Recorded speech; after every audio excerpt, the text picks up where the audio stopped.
অন্য 100 আসবে।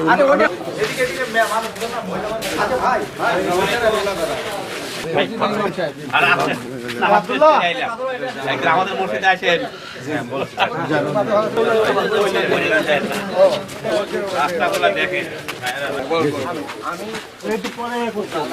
এগুলো পরে করে আমরা দুটাই প্রতিবন্ধী ভাই, আমি প্রতিবন্ধী। তুমি প্রতিবন্ধী কবে হলে? আমি প্রতিবন্ধী আমার জন্ম প্রতিবন্ধী আলাদা। তুমি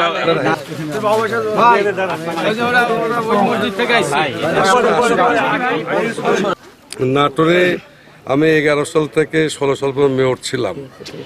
অনেক কাজ বাকি আছে, মানে কাজ পৌরসভার কাজ তো শেষ হয় না। তবে ওই 16 সালের পরে যে অবস্থা, মানে এখন কেড়ে নিক আর জোর করে, এগুলো বলতে গেলে মেলা সময় লাগবে। তারপরে নির্বাচনগুলো আমাদের আসলে আমাদের দেশের নির্বাচন হয় নাই। নির্বাচনের মানে ইচ্ছা করলে জোর করে নিয়ে চলে গেছে, যাকে ইচ্ছা করছে কাউন্সিলর বানিয়েছে, যাকে ইচ্ছা করছে মেয়র তৈরি করছে, এগুলা করছে। এগুলা বলা এই বারবার বলতে বিরক্ত মনে হয় যে হলো সারা বাংলাদেশের মানুষ জানে যে বাংলাদেশের নির্বাচনগুলো কি হয়েছে। তো আমি যেহেতু মেয়র প্রার্থী আগামী নাটোর পৌরসভা নির্বাচনে, আমার যে সমস্ত অসমাপ্ত কাজ আছে, কাউকে দোষারোপ না করে যে সমস্ত কাজগুলা বাদ আছে, এই কাজগুলা আমি করতে চাই।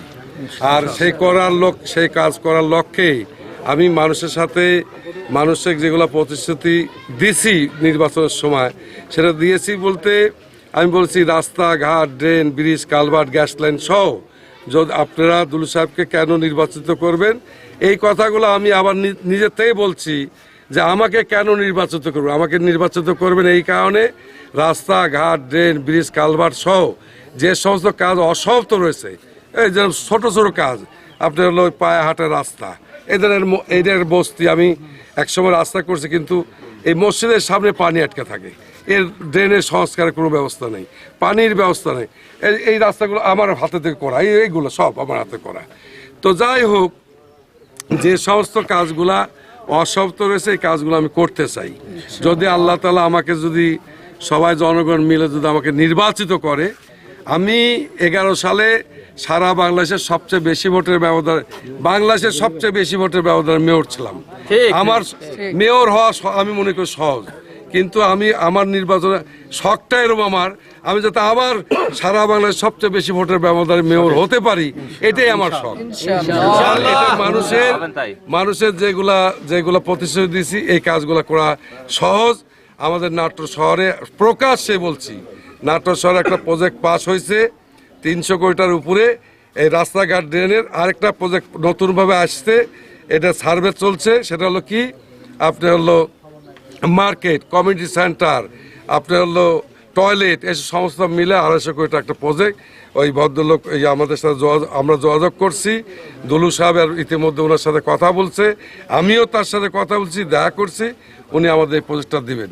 তো কাজ তো একটা জিনিস খালি অনুরোধ করবো, আপনাদের যে অঞ্চলে যেসব সমস্ত কাজ হবেই, এই কাজগুলো যেহেতু আমরা এখন মেয়র নাই, জনপ্রতিনিধি নাই, অতএব এই কাজগুলো আপনাদের নিজ দায়িত্বে, সাংবাদিক ভাইদেরকে অনুরোধ করব, সাধারণ মানুষ এরা অতি সাধারণ, এরা এইসব কাজকর্ম সম্বন্ধে বুঝেও না, আপনারা এদের সহায়তা করবেন যে কাজগুলা, যারা নাটোরের কাজের যাতে বহুদিন পর পর কাজ আসে, অতএব নাটোরের কাজের মানগুলো যাতে সঠিক থাকে, এই ব্যাপারে আপনারা সকলেই সজাগ থাকবে, সকলে সজাগ থাকবে। এই যে 50,000 টাকা দিলাম আর 50,000 পাঠিয়ে দিন, ঠিক আছে? আলহামদুলিল্লাহ। সকলে ভালো থাকবেন। ঈদের নামাজ কিন্তু আমার এখানে, আপনি কোথাও কথা দিবেন, হবে নাচ হোক, আপনি হয়